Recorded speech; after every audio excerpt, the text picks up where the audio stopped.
Morning, Trainiacs.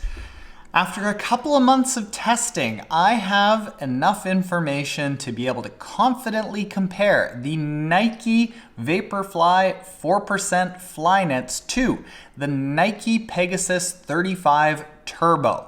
They are theoretically similar shoes, but on paper they're also really different shoes.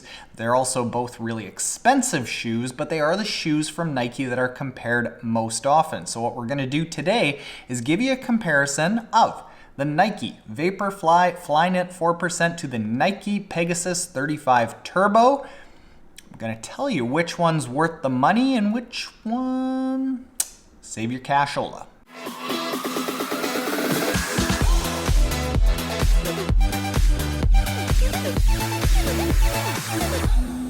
All right, so here we have the Nike Vaporfly Flyknit 4%. Here we have the Nike Pegasus 35 Turbo. Marketed, you would think that the Vaporfly 4% is the fast running shoe, the racing flat, while the Pegasus 35 Turbo is like the everyday trainer. I think this is kind of marketed as, well, you don't want to use this for all of your daily training, so why not use this and get a lot of the benefits of that 4% for your daily training? That's what you think you would get between these two. What you get that's similar with both of them is a high price tag. The Vaporfly 4%, $250 US. The Pegasus 35 Turbo, $180 US. So they're both certainly past that. I would say $150 is kind of the end price point for a shoe that is not anymore a daily trainer. You're getting into luxury shoes at that point. They're also both very light shoes. This is 6.7 ounces for a men's size 9. It's a unisex shoe. In this case, you would want to size a half size up.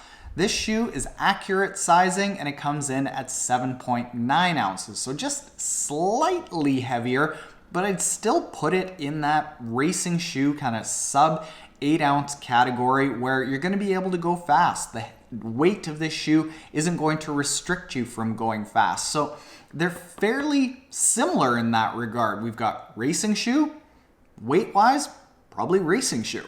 Both of them have a similar 10 millimeter heel to toe drop, whereas on the Vaporfly 4%, it's a 39 millimeter heel, huge built up heel, and a 29 millimeter forefoot. So this is a really big stack height. You feel like you're high off the ground, and this isn't a shoe that you really want to walk around in. It's not for going to the gym because it's not really comfortable. You feel a little bit tippy until you start running around.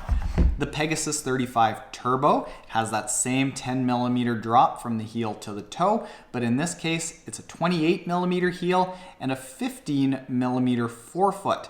Now this is much more comfortable to walk around in. This is like a daily trainer. This is like a daily running shoe. You can go to the gym in this. You can do weightlifting workouts in this. You can walk around and just travel throughout the day in this. I spent a day in this walking around while I was down in California last week. Totally comfortable. Where the marketing comes into this is, let's just focus on the 4% for a second.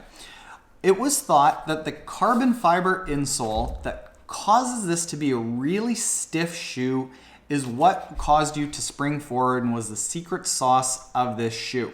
What's been found is that it's actually the interaction between the carbon fiber insole and the sandwiched on top and bottom of that carbon fiber insole ZoomX foam. Now that ZoomX foam is the most responsive, the springiest foam and lightest foam that you can put into a shoe.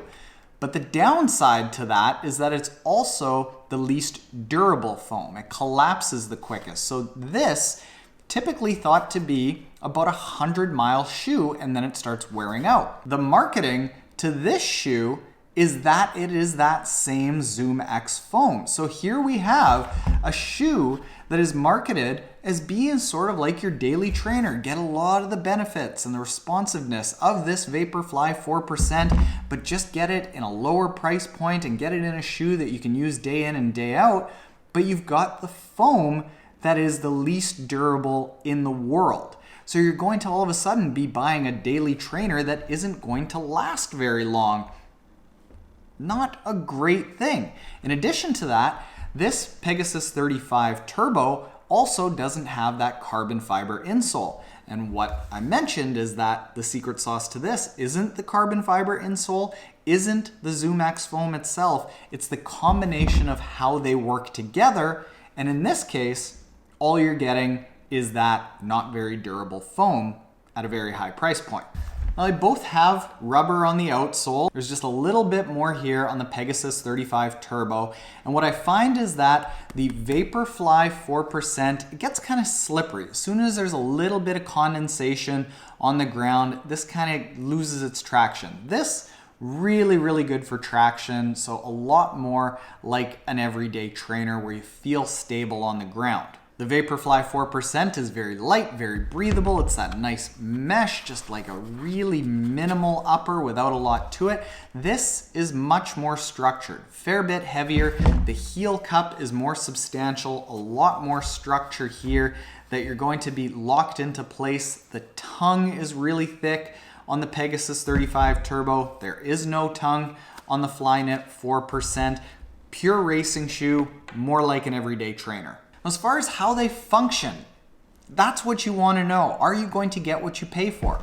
In the case of the Vaporfly 4%, you're going to get probably the single best, until the next percent becomes available, the single best racing flat out there. I've heard of races where 60 to 70% of the athletes in the triathlon are actually wearing this. It's legit.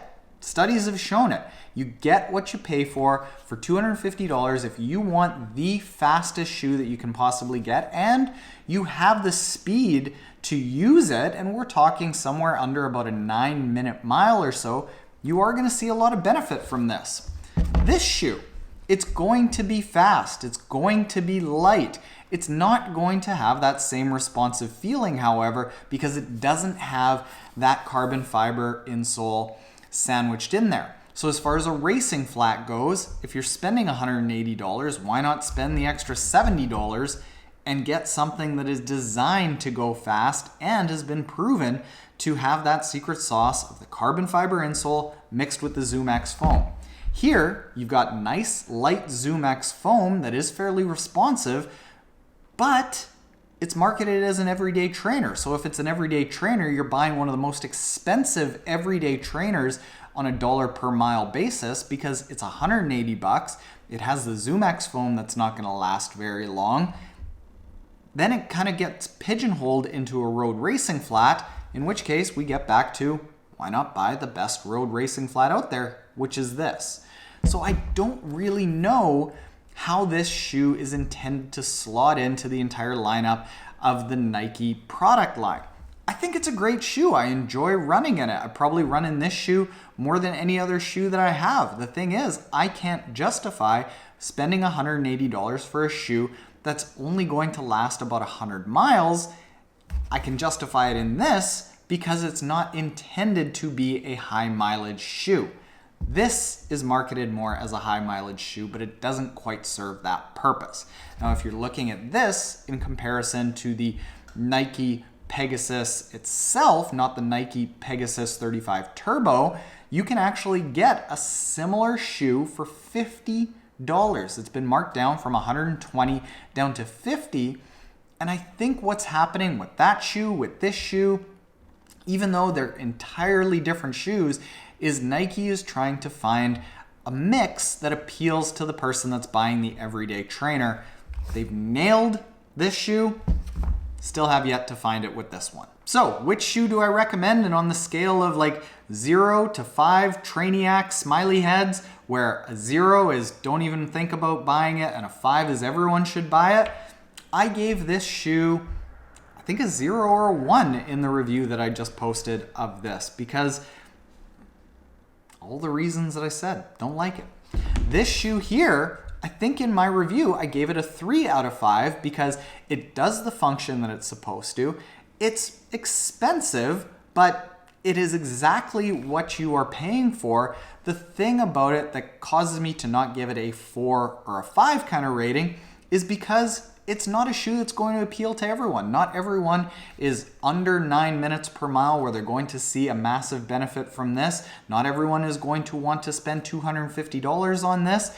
And it's an incremental benefit. It's not like going and buying a pair of clip-on aero bars to a road bike where you're going to see a significant benefit. You're going to see a small benefit. Certainly you will see it, but not everyone will see it and not everyone really needs it. So that is my coverage so far of the Nike Vaporfly 4% Flyknit versus the Pegasus 35 Turbo. Now I am on the list to get the Nike Next percent, which is the updated version of this, which apparently is even more ludicrous how much faster it is. So if you want to make sure that you see that video when it comes out, hit the subscribe button below. Later, Trainiacs.